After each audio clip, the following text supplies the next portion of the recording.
I did not print it, so I have to use the computer. I don't know how this is going to work.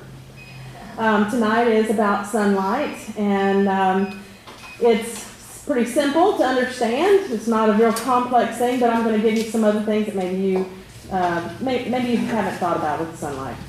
But when you think of light, I like to think of the first words that were uttered that actually brought forth light. God, in the creation, said, "Let there be light." And this was when he was preparing this perfect place for his final creation, which was the crown of all his creation, for them to be there and to have a perfect surrounding for their health and happiness.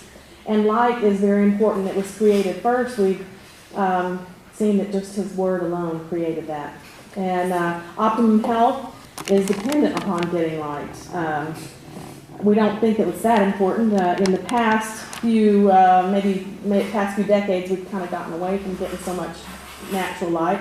We've started staying indoors more. Whatever we're doing, maybe we're surfing the web or watching TV, or kids are playing games, not playing outside anymore. So that's really not a good thing. That's kind of been increasing as our lives get more complicated. We can have good food and exercise all we want, but if you don't get the sunlight, you're still going to have problems come up. You need that sunlight to have total health. So you want to spend a little bit of time outside. You want probably the morning and the afternoon, not so much right in the middle of the day.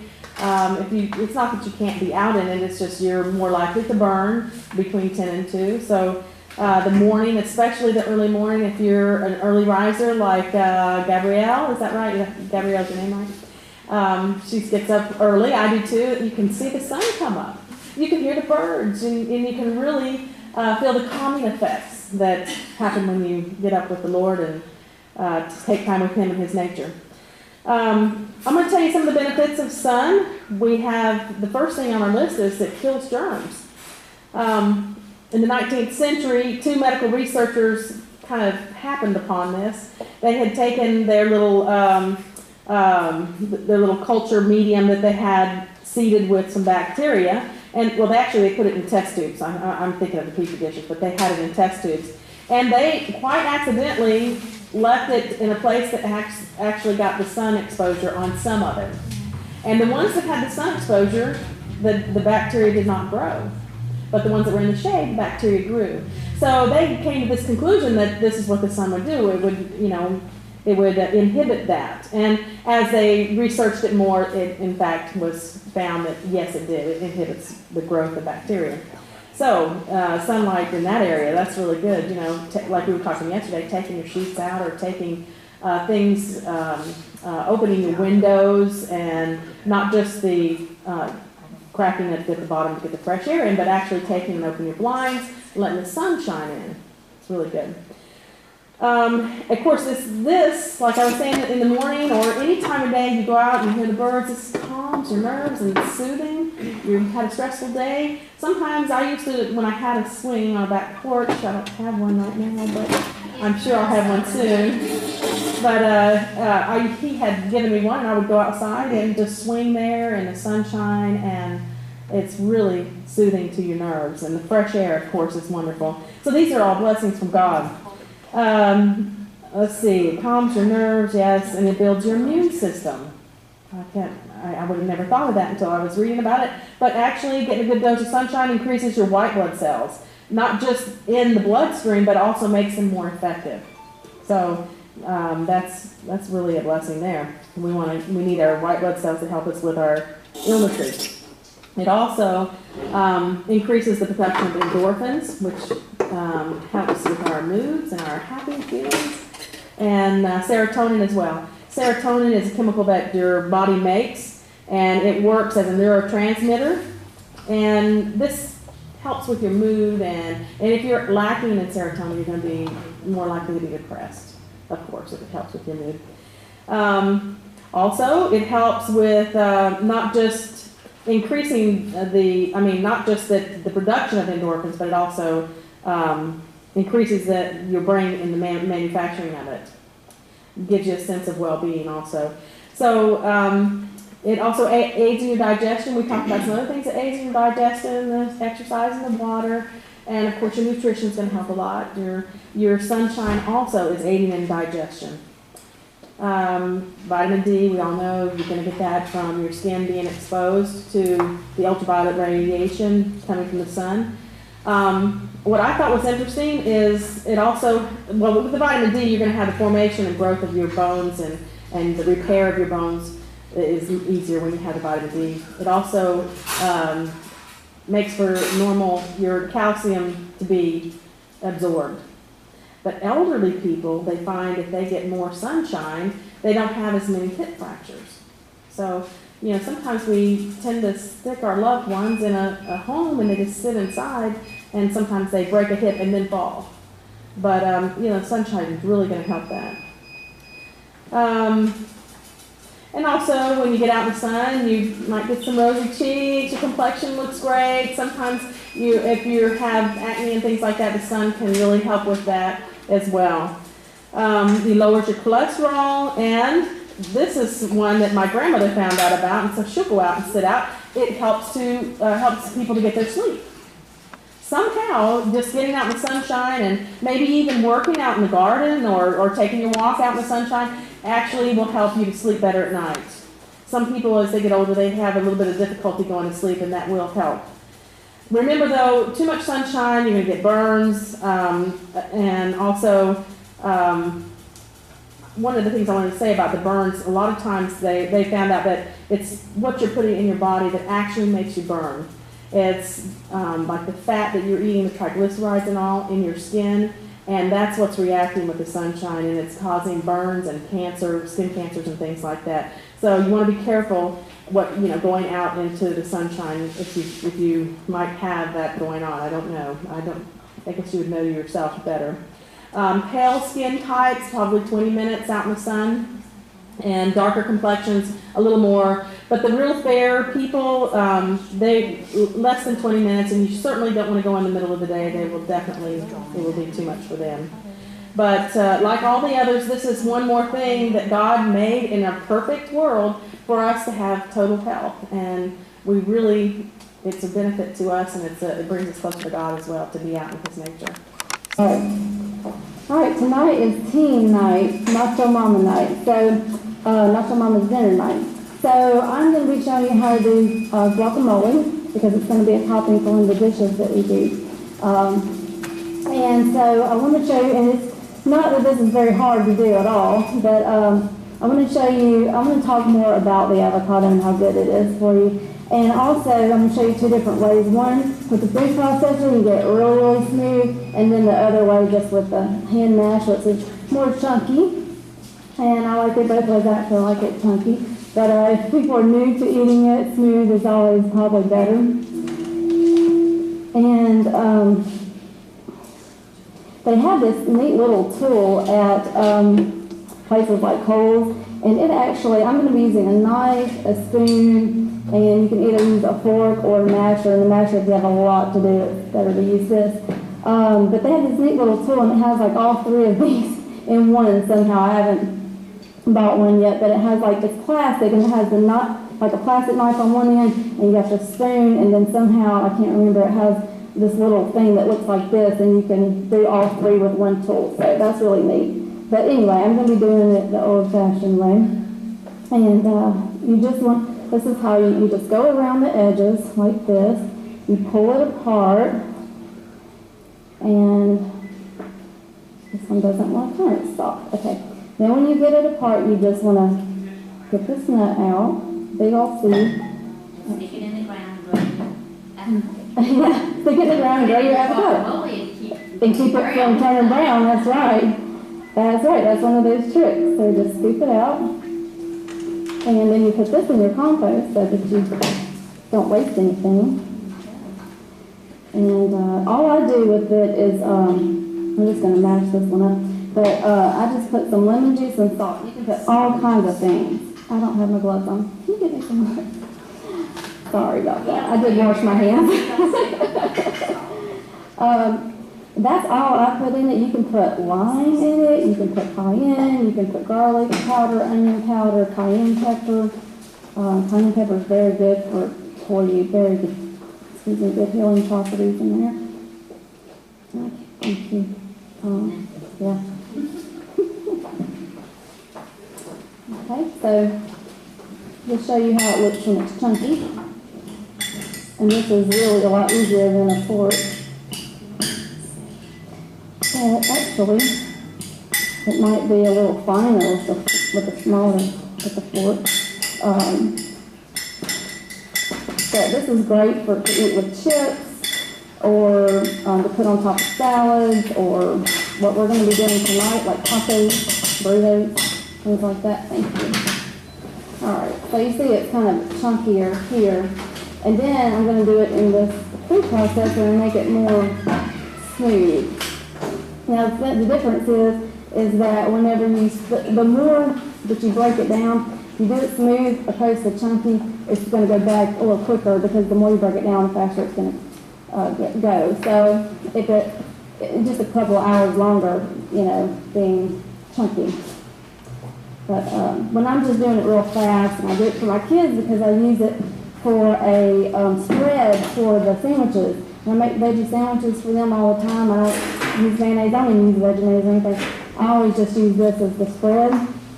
And so I'm not going to get this out and have to clean all that. So I'll just get up and, but really, and just do it real quick if I hadn't done my stuff ahead of time. But what I like to do is do this ahead of time. Just get in there one day, do all this, and you can actually, once you get it all done up with your salt and your lemon juice helps keep it too, and all that, you can put it in little snack size bags or quart size bags and freeze it. And when you get it out, it's already done. You just let it thaw out, and it's perfect. You just gotta get all the air and Make it really airtight. like no air. That one messed up. But that was a very good tidbit of information when I found that out. That saved me so much, because this stuff does not stay long. If you're going to have this out, it's like for right then, and within several hours you're done. So just make sure you get it out in time to thaw, and you're good to go. So you have to put them in little snack size bags. You can just get a little out at a time, so it's small samples. But I want to tell you some things I learned about avocado today, because I know it's really, really good for you, but I didn't know certain things or how good it was. And I was doing some research, and there is a ton of power packed in this little thing. I mean, in that there is just so many different things. Well, the first thing I was looking up is, it was under A, so it was the first thing that came up, and it says that avocados are an aphrodisiac. I did not know that. So, really good for your libido and sexual desire increases. Good for libido, and so there was this little story. There was a story about this Mexican student who was staying with a family, and he wanted to do some research on how good avocados were for the body. So he asked the woman of the home, "Can you, just feed me avocados for the whole month, because I want to see what, the scientific research on how good it is, just avocados." And she said, "If you wish to eat only avocados for a month," she said, "with me and my daughters in this house," she said, "we're going to have to leave, because we could not have that kind of reputation." So she didn't know a lot about nutrition, but she knew what avocados did. And so that was new information to me. But the other thing that avocado is good for, and this is, like I said, so many things. It lowers cholesterol, which this is a parallel. I'm getting an echo back there. Yeah, I can too about that. Struggling with the reverb. Turn that big box out. Which one? Yeah, that one. This one? Mm-hmm. See if that helps. Okay. Can you hear me? Can you hear me? No, I'm turning it back up. No, that's not. No, oh, no, I meant turn the box off. There's an on-off switch on the big black box. On-off switch. Oh, on this box? Yes, and you Okay. can turn the volume back up on the speaker. Okay, Okay, can you hear me? yeah.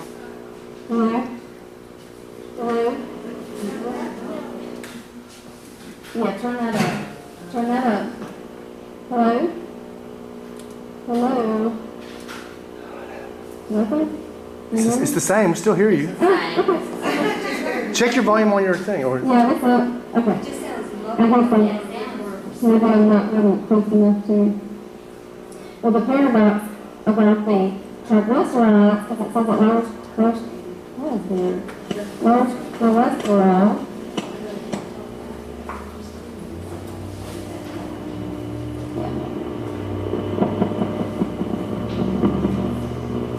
There's an echo thing on there.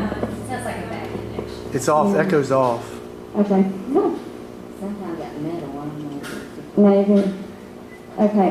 See, I'll tell you what it is. It says You're I should start again tonight. Did you turn it off? So, the cholesterol, it lowers cholesterol, and the paradox about that is that this is a good fat. it's So it dead. has lots of good fat in it. So, it's interesting, the paradox is that it lowers the fat levels in your body, even though it is a fat. And it also has a high amount of triglycerides, which the paradox is that it lowers the triglycerides in your body. And Teresa was talking about with the triglycerides in the sunlight, I was just thinking, wow, if the sunlight lowers if you get burned because having too high triglycerides in your body, then eating the avocado would lower it and maybe you wouldn't get burned. So I was thinking about that. So out of all the fresh fruits, because this is a fruit, avocado is a Away fruit, from that metal and out of all the piece. It's fresh off all the fruits, way now. it is the highest in fat, the good fat, the highest in protein, the highest in vitamin D, Can't which hear it is at all for now. your reproductive function. It's Highest in vitamin B6, which is Can't hear even, it through is this. even higher than what B has of B6. And B6 is good for nerve function. And so if you have depression, anxiety, irritability, nervousness, that is what B6 is good for. So it also has a high iron content. Highest is the richest of all the fruits in iron and in fiber. So all these things, that packs a lot. And in just one of these, you can get up to 200 calories, so it has a lot in it. It's a powerful antioxidant, fights cancer and the cells from aging, and is highly recommended for arteriosclerosis, which is hardening of the arteries, hypertension, which is high blood pressure, coronary heart disease, anemia, nervous disorders, diabetes, because it helps maintain the appropriate glycemic level, invigorate diet, which means for like rapidly growing children and adolescents, very good for that, for athletes, and for adults that are stressed or exhausted, and also for the elderly, so that pretty much covers everybody. Yeah. And I think because of, all the vitality that's in it. And I want to tell you personally what this helped me. I didn't eat a whole lot of avocados before, but we would eat it every now and then, like for tacos and stuff like that, or at the Mexican restaurant. I just put a little bit of salt and a little bit of lemon juice. I think there's quite a few avocados in here. Usually I put like 5, and then maybe a fourth of lemon or 2. But like I said, lime is really good in this too. But personally, what I wanted to tell you is that, of course, we started using it on our spread on our sandwiches. But this helped me. The number one thing that people, do you know what the number one addictive food is? Chocolate. Right next to chocolate. Chocolate's number 2. So, number one addictive food next to chocolate is cheese. Because of the fat. It's a fatty comfort food. Well, this has fat. It's so rich in fat. It has a good fat. Our brains are made of fat, and we need that for our brain to function. So, fat is good. It helps keep the bad fat down. Like cholesterol, things like that. And so what this helped me with, the last week we went vegetarian in 2012, August 2012. 8 months after that we went vegan, but the only thing we didn't do in the beginning was we still had cheese. I got rid of eggs, butter, milk, and everything in the beginning except for the cheese. That was the last thing. So there's 8 months of cheese, and then the way I finally got over that was with this avocado, because anytime I love chili, it's my favorite food, and I love to put the cheese on top of it or any kind of tacos. I just love to do that. And this fixed it for me. I put that on top with the black olives, and that it wasn't that it tastes like cheese, it's that it gave me the fat that I was craving, that cheese fix. And that's how we got over that. So that's my little personal. I'm just gonna go ahead and push this on. Get it going. So what happened? Oh, it's the lid.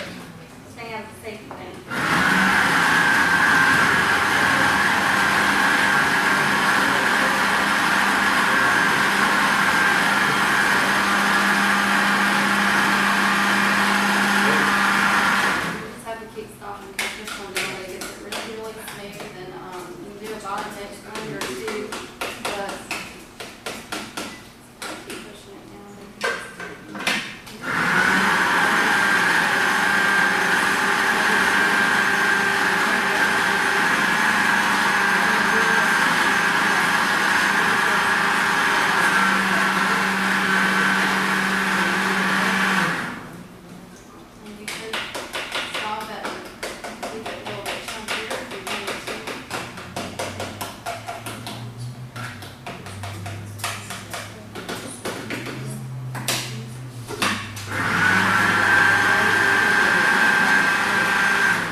That would be very good. The cilantro and yeah, the Lucedale, But it's all in there and all just together. dumped in. Yeah, yeah, that would be, because I was gonna say the tomatoes and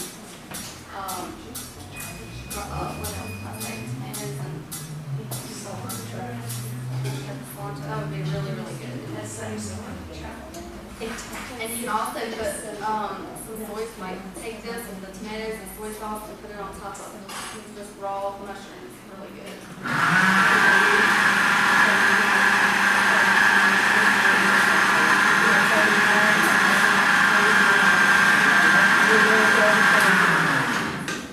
And yeah, it's pretty simple. I'll just show you have the two different textures going on here. This one's gonna last a little bit longer than this one, but it doesn't last very long with us anyway, but the freezer, it will. Nacho Mama's night is we're thinking of those mothers that are working, coming home, your kids want to eat, you know, I was like, now I'm starving, I'm about to die. That's what my kids are, they're very dramatic. Anyway, what I did, I wanted to show you this. I brought this out, everybody knows how to use these things, but I was so totally amazed when my sister-in-law had this great meal for Sabbath one day. We got home to her house, it was all ready. Well, except for she steamed the broccoli. It was all ready in the pan and ready to be steamed. So the broccoli was steaming. But this, her crock pot was full of potatoes. Let me tell you, she didn't put any water in there. She washed them. I put a tablespoon because I'm nervous, but she doesn't put any. She just washes them, and whatever water's on the potato is all that's in there. And she turns it on before she goes to church, and when she comes home, you have perfect moist potatoes that are ready for like baked potatoes. But they're usually I turn mine on about 6 o'clock, and I get home. Well, no, about 7 o'clock, and I get home, and we eat around 1. So. Is that like a crock pot full or just a few? No, it's full. Yeah, you want to fill it up, and it's not you know, it wouldn't be for just a couple people. Right, You wouldn't want to do that, you might burn them. But anyway, you just set it on high and let it go all afternoon. This is perfect. There's so many things you can do with this, and this is really to show you how to do things fast. This is that cheese recipe. It's fast to make. I don't even use the recipe. I can't tell you. I just like this, and you have to do it 1 or 2 times. And now I have done it in here because I've tripled the recipe. I usually double a recipe. I don't usually triple it, but I double a recipe. I make the whole double. It takes 3 cups of water if you have your recipe with you. And the other water I have boiling on the stove. So 3 cups in here, 3 cups in here. But I put all of the ingredients in the 3 cups right here. This is cold. This is boiling. And the reason why is because we've got things that are going to thicken it. We've got cornstarch that's going to thicken it. Oh, yes. How's that? Is that better? How's that? Hello? Any better? Testing? All right, you can hear me. Okay. Oh, I'm not going to repeat that. Oh, okay. I don't know what to do when you hear that noise. Okay. So I make this up that way. Since I'm doubling it, I put 3 cups in here, and I put the other 3 cups here, let it get to a boil. And it makes it go faster. And it's so simple. Oh, let me show you. This is optional. Some people don't like it. Don't taste this by itself. It's really not that great by itself. But my husband found he liked macaroni and cheese again once I put this in my cheese. So I did put a measurement that I use, but I don't really use a measurement myself, so I don't know. We'll see how that is. And you'll tell me. That was really terrible. But our family really likes it. So let's see. I've never done this backwards.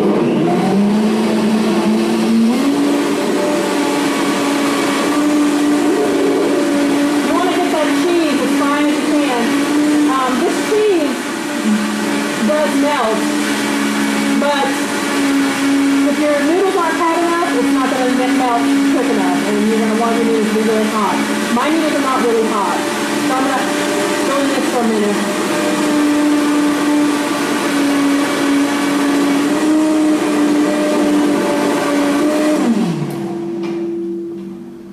Okay, that's probably enough.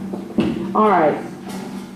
Now this has all of the optionals in it. I always put the optionals. You don't have to put those if you don't like some of those flavors.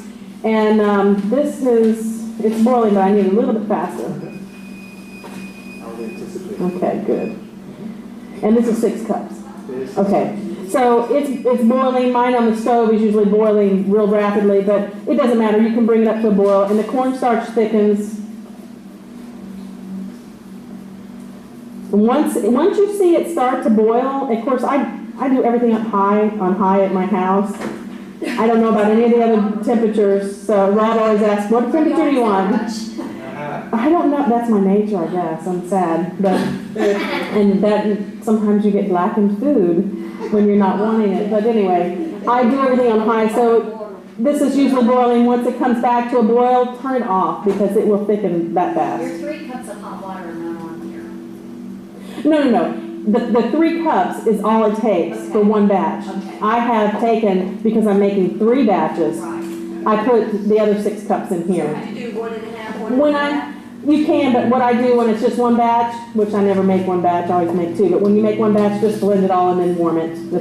It's just faster if you have some of the water boiling already, and I always make 2 batches because, as I might as well tell you right now what I was going to tell you is that the things that you can do with this. You can put it on pizza.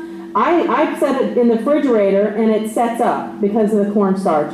And when it sets up, I just spread it on my bread for, maybe I'll make grilled cheese sandwiches, spread it on my bread and put them together and, yeah.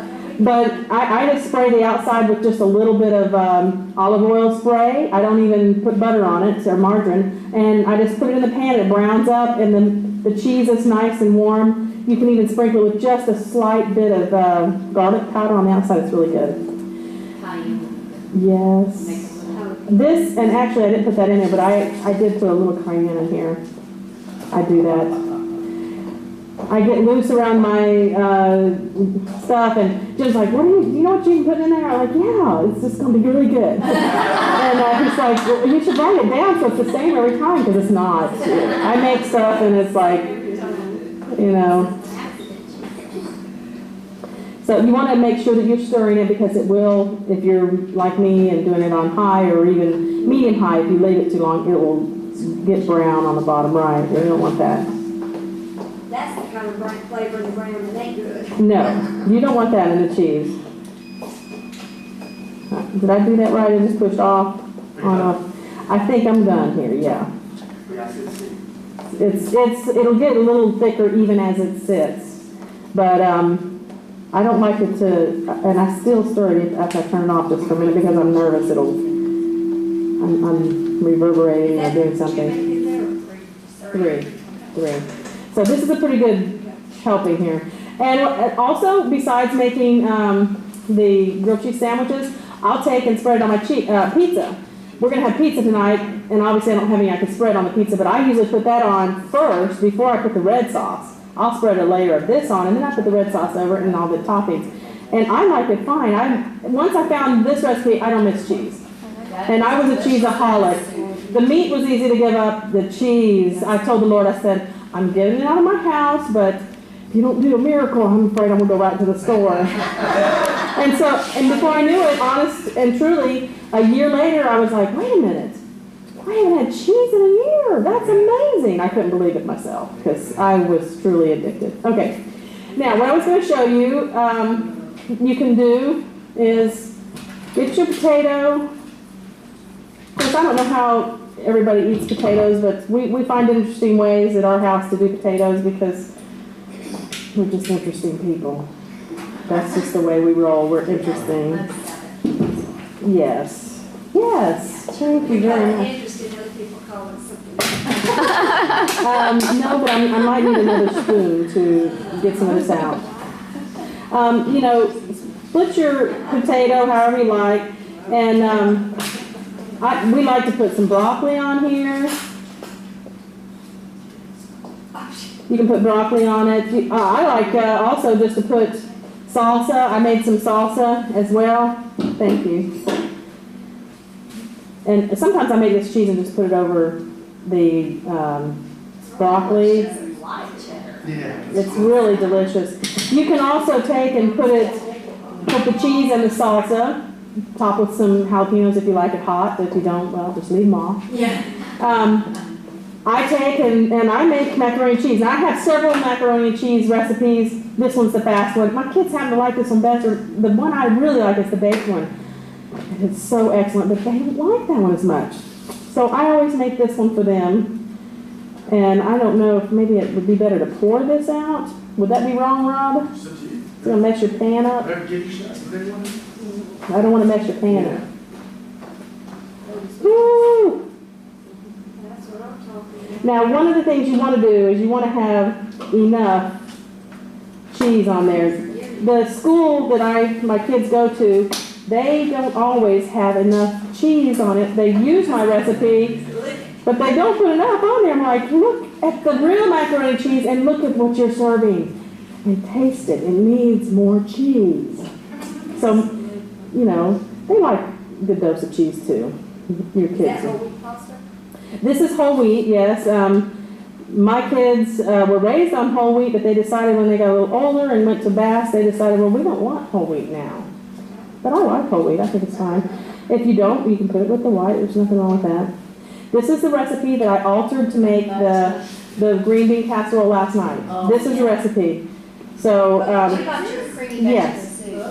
Right, it's the same recipe. And it's the same way I do when I do the green bean casserole, that's the same way I do my asparagus, my broccoli soup, my mushroom, any of that. It's great. You just put that in there.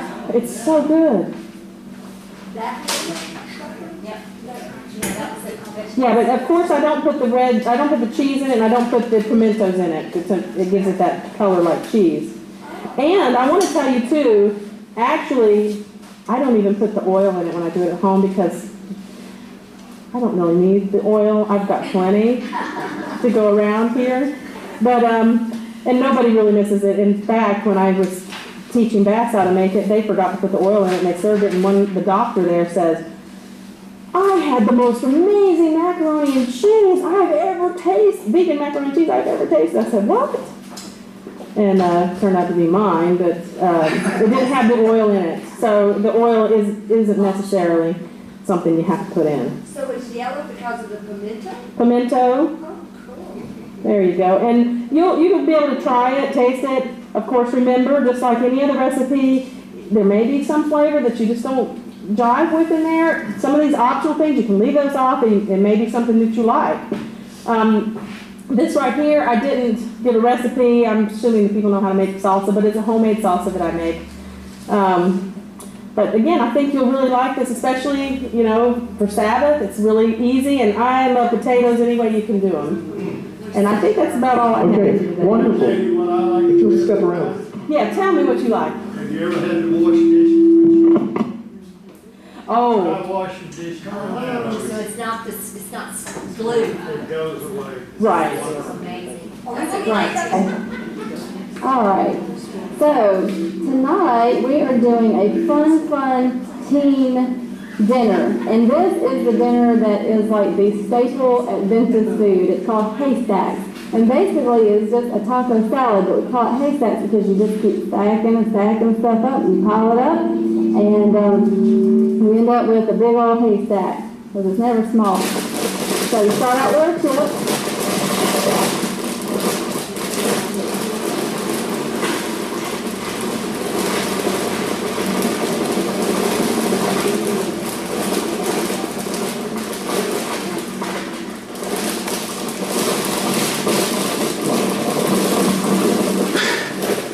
Put my gloves on here. You might want to crush them up a little bit with your hands. That's usually how we do it.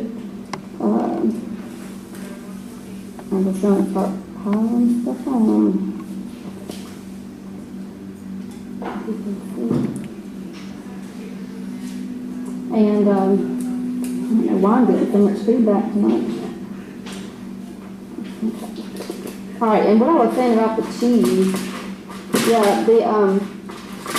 whenever we first started eating this way, I decided that I had read something that said that the white cheese was healthier than the yellow cheese, I think because the yellow cheese has died or something. So I immediately just went with the white cheese for those 8 months. I said, well, at least I'm cutting something. I'm doing something. I'm just not eating all the cheese, just some of it. And so I think every time you can feel like you're doing something a little bit, that it makes you feel like you're progressing, and you're just seeing that, hey, I can actually do without, this or that. And but the avocados and the olives really did it for me. Okay, because they're both very fatty. Y'all can see this. Well, then we put our rice, and this, I apologize, is not brown rice, but we usually use brown rice. We couldn't find it in a big bag of brown rice, so we went with this. This is parboiled, but I always, from the very beginning, my son, he was having problems with ADHD, and so we went to a nutritionist, and this was years before we ever started eating this way. And he had said that, they really don't need any sugar or any kind of refined food. So we all started eating that way, and at that very time, I stopped with all the white stuff, white bread, white pasta, white rice, and with all whole brown everything. So I always do brown rice. And it's just a lot chewier and more texture going on with anything that's whole wheat. Pasta-wise, rice-wise, bread-wise, it's just a lot denser, chewier, more nutrients in it. And then I've got here, you use any kind of beans you want, pinto beans. I've got a mixture of black beans and kidney beans. I'm going to put that on there. And all I put in these, beans and rice make a complete protein. It has all the essential amino acids, or all the non-essential too. And this, I just put some cumin and some chili powder in it. Not really, I didn't even put garlic or onion in this, but I love beans and rice. I could eat that all the time. And this is just a wonderful teen dish. And like I said, we have these all the time at our church. It's just one of those staple items.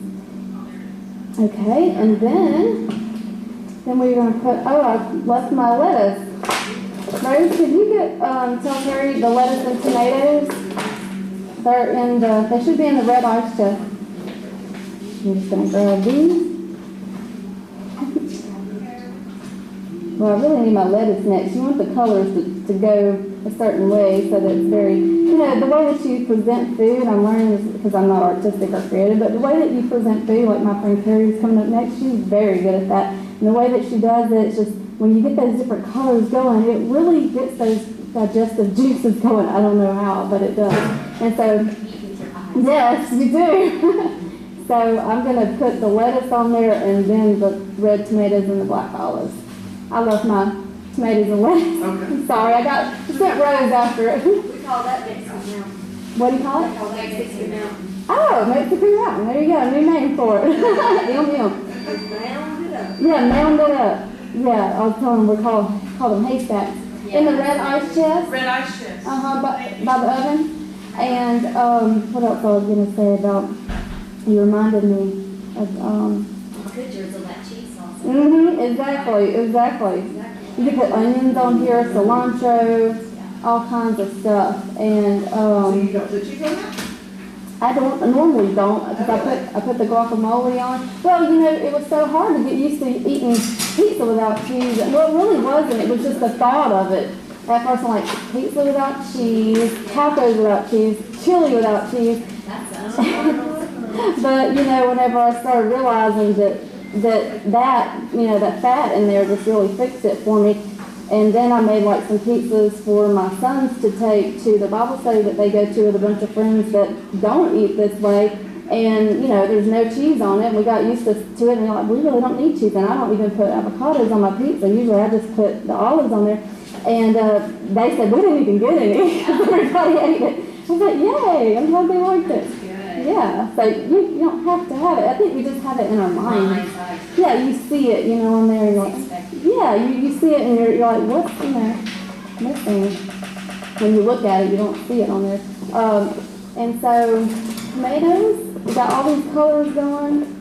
And yeah, you could put cilantro on here and onions sometimes. I mean, really anything. And so you just keep piling it on, and it's just a big old haystack. Yeah, they call this Mexican Mountain mix, so have to remember that. And then, so we have some of Teresa's homemade salsa here.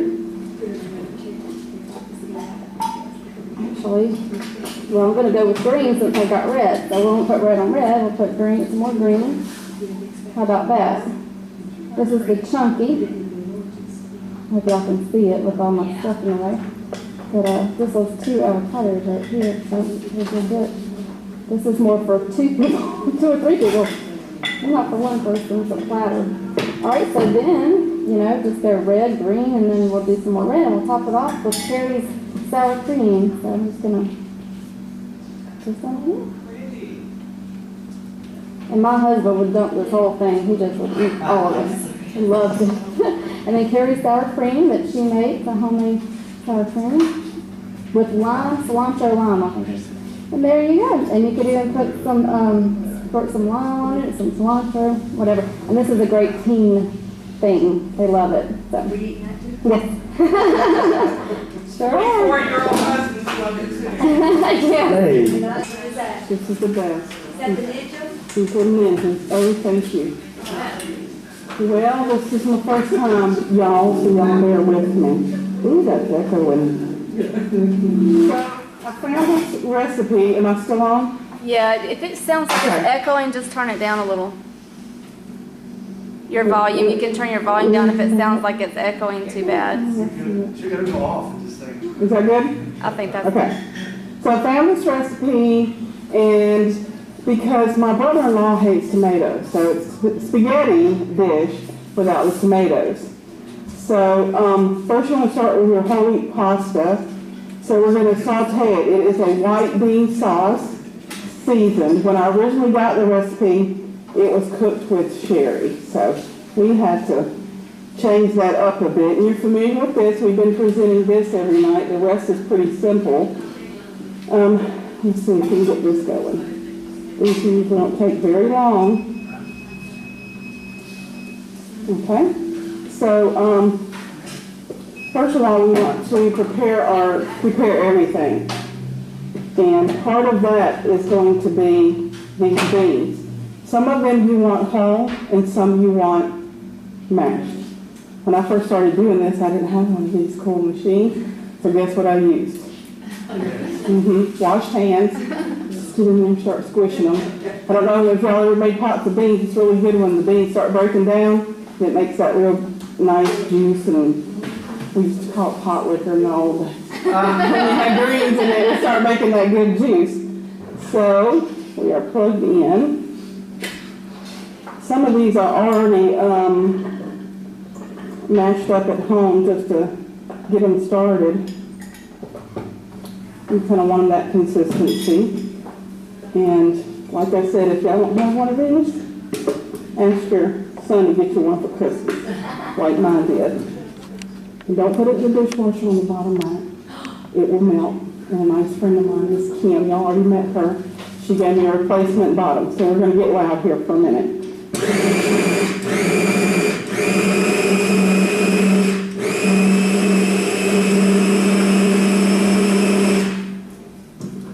We got it. Don't take long. Nope. And it's mushy. Kind of looks like, at this point, you could convert this to hummus. Like a hummus, you know, season it the same way you would. So this is a no kissing meal, okay? About 2 tablespoons of garlic. If you both eat it, it cancels each other out. Correct. My husband didn't like onions when we first got married. And he said, I don't like them, you cook them through. So we did that, and he got used to them. Still don't like them raw. But now, I don't know if you've ever cooked your, sauteed your vegetables in water before, have you? It's really cool. Cut down your oil intake. You don't have to really worry about it too much because it's not a real fatty meal, except for maybe the pasta, and it's a different kind of carb we've been learning. But water is a really good way to, not to put too much, saute your vegetables without getting a lot of oils. And it just breaks them down just like oil will. Now, you use the right kind of oil if you're going to add flavor, of course. We're going to get this a little hotter, I think.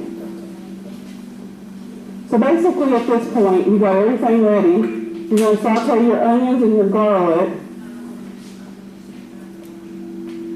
I like lots of garlic, you know.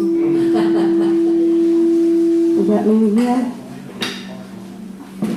And once that gets through, y'all ever use dried herbs? Okay. You ever macerate them before you use them? Like there you go. Mortar and pestle is good, or your hands. Mine is wet right now. Look at that, like a paper towel. That's true. Hot pan, no moisture in it. Kind of toast them. That's really good to do. And I learned this on the Food Network, if I can give them props. And then, so in here is, and I'm sorry, I was not prepared, so I didn't bring my recipe, but it will be here Thursday night if you guys are interested. Yeah. Thank you. That's what I need, gloves. You can leave some of them. Try and look there. And I forgot to put them on. All right. But moving right along. Not too long with no gloves. Mm-hmm. The gloves are off tonight. When I started making this, people were like, what is in that? Beans, white beans. It calls for cannellini beans. Are y'all familiar with those? When I used cannellini beans the first time, the outside part was too much. It didn't like really break down, so I started using the navy beans, which worked a lot better. So at this point, when you start adding everything else, your onions are done, your garlic is done.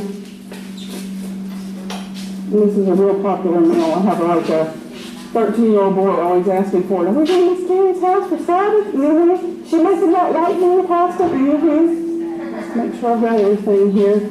So you're kind of, this is red pepper, basil, and I believe that's parsley. I'm sorry. So who can tell me what that's doing? These are the spices, No, but you put me in there. the spices. I just put them out, I went ahead and measured them. Can y'all smell that yet?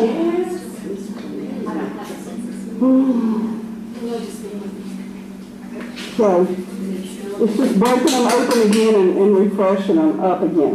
Now, like I said, it called for sherry, and I had to convert that. You ever tasted sherry? Yeah, sure. It's cooking sherry, but I didn't like it. So this is vegetable stock made out of McKay's and warm water to get it all dissolved.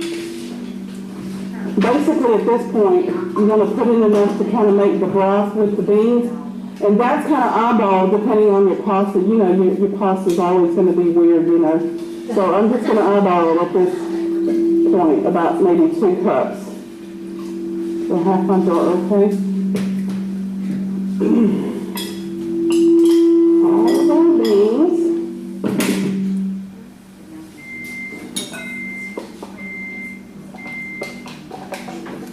Really easy. My daughter makes it. She's 13, so she likes the mushroom part. She don't like using the vinegar. So, all right. Another thing I added to this recipe, after you know, they always say you go by the recipe the first time, and then you start tweaking. Have y'all heard that? That's what?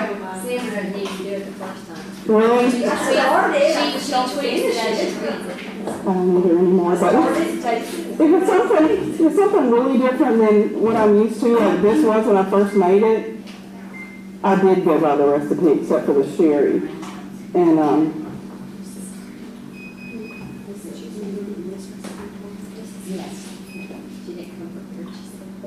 yes, it'll be here Thursday. I apologize. The one day I needed to be on time and everything went wrong at work, right? And I wound up being there an hour over. So that's going to come together. You want that to reduce just a little bit, just like you would a pasta sauce. It starts to concentrate, really get yummy with the flavors. And again, I'm unprepared. Normally it calls for about a whole cup of frozen spinach, and you're just going to throw that in. Let that get incorporated real good too. We don't love spinach and white beans, right? At this point, you could put a different kind of noodle in, like, anybody know what ditalini is? Ditalini. They're round and they're really cool looking. It looks like a washer? Yeah. Is that pasta? Mm-hmm. And you see it a lot in like Italian soups and stuff. So for sake of time, this is basically it. You're going to want that to come up. Right before you get ready to serve it, you're going to put the whole beans in there to give more texture. And pour over your pasta of choice. Of course, we picked whole wheat linguine. And I forget the brand. It might have been the Checo or something like that, but I like that brand. And something I do when I'm using whole wheat pasta, which is a lot, when you get it done, you know how to do pasta, right? You want your water to taste like the sea. You know, don't be afraid of the salt, because that's the only chance you get to flavor that, right? Everybody knows that. So at this point, you would pour over your pasta, and I have the homemade, the Parmesan cheese we're going to offer. You would sprinkle some of that on along with the whole beans, okay? So that's it. I hope y'all like it. Y'all know any teenagers who don't like tomatoes? I do. Mine don't like water, but they like salsa and they like spaghetti. One of Teresa's daughter's friends does not like tomatoes, and she had him